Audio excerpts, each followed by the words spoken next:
Welcome back. You're watching On the Record. We're in conversation with the CEO of Air India on what the future holds. What is going to be the brand promise that you now make to customers?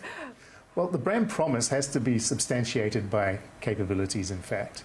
And so, yes, the future Air India might carry, might look a little bit different. It might represent itself in a slightly different way, but that's something for the future to be determined. What is the revenue mix between domestic and international at this point in time, and both in terms of pricing and realization? I would imagine that international does better for you, if you can give us some color on that. Well, I won't go into specifics, but yes, the international market is more lucrative. Partly because it's also a little bit unusual circumstance given it's still post-COVID with respect to capacity, and also there's geopolitical issues that have changed traffic flows a little bit. But I won't go into more specifics. We see certainly the immediate economic opportunity being international. But with the split in terms of revenue, international, domestic, we no? won't go there, Won't go there yet. Okay, I'm hoping that you will get into the area of consolidation, which is going to be an added complexity for Air India. But that's the plan: AirAsia and Air India Express, and eventually Vistara and Air India. And yesterday Singapore Airlines put out a statement saying that they have initiated talks. They're confidential, so I don't know how much I'm going to be able to get from you. But let me address this issue. What's happening on AirAsia and Air India Express, where the intent has been made very clear, and there is a target of 2024 to get it done, and then Air India and Vistara? So, I mean, Tata is a common shareholder in 4 airlines.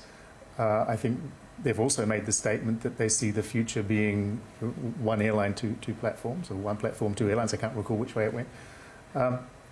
Clearly, having a low-cost business that is both international and domestic makes commercial and logical sense, but we don't yet own all of AirAsia India. We're thinking about how we would go about the process of integrating them, and hopefully that comes to pass.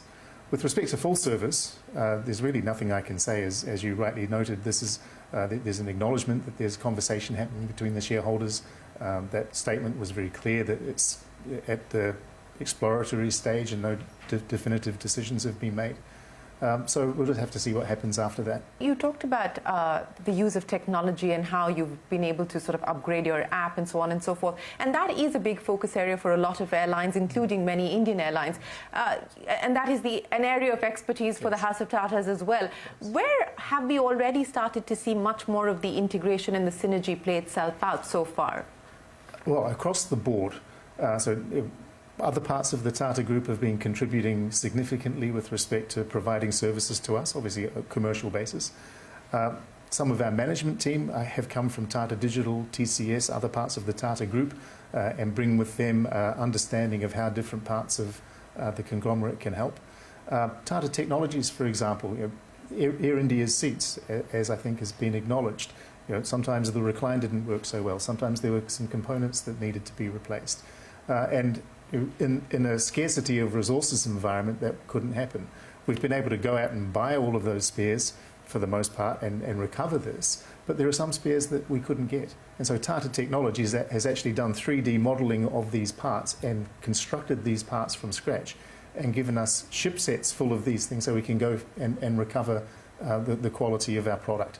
So all parts of Tata are coming in. For example, Tata Motors have a very, very established procurement process, and we've had some folk from Tata Motors come in and really help us design a world-class procurement system that can then support Air India.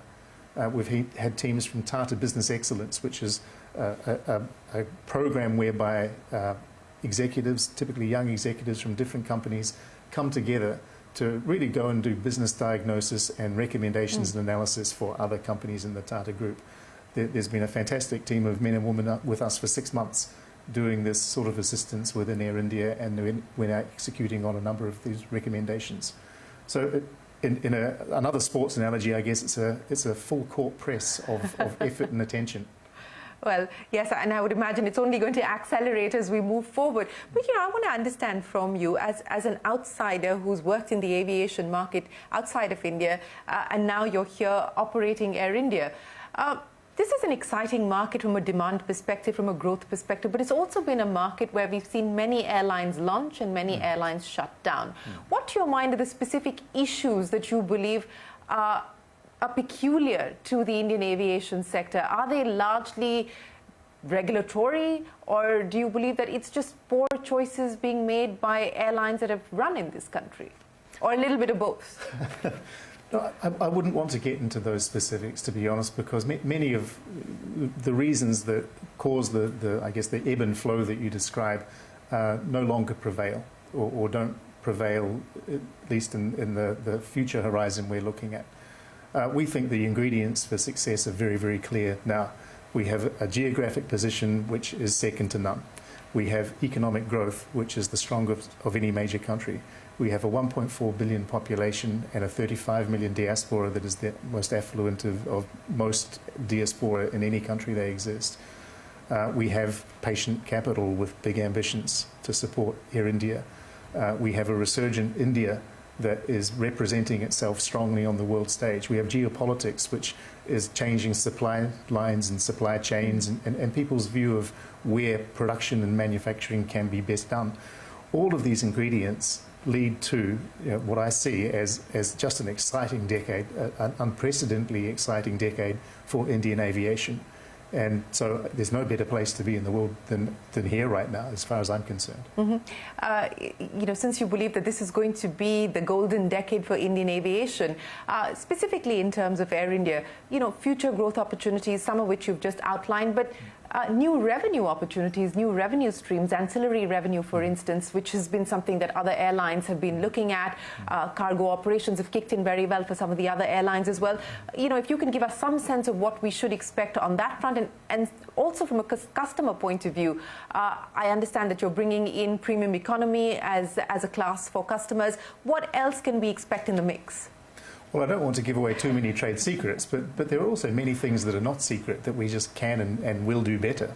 For example, cargo.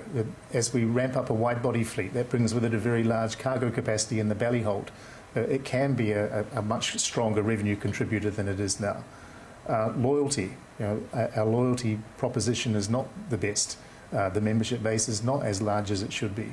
And the opportunity perhaps for a linkage with Tata Neu or other loyalty programs represents significant opportunity.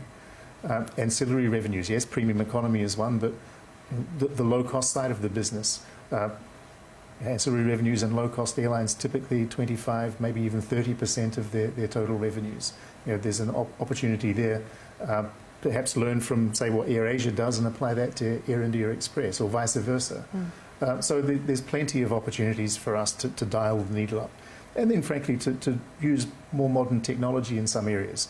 So revenue management is vital for today's airline.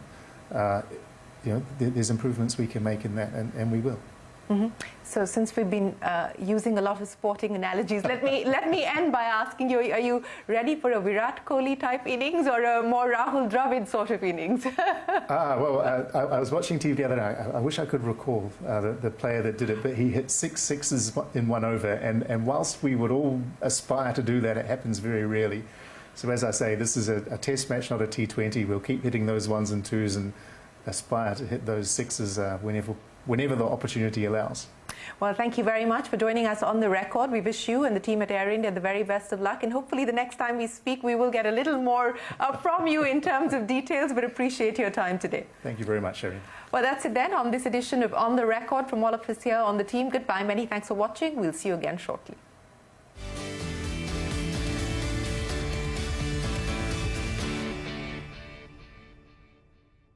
Your health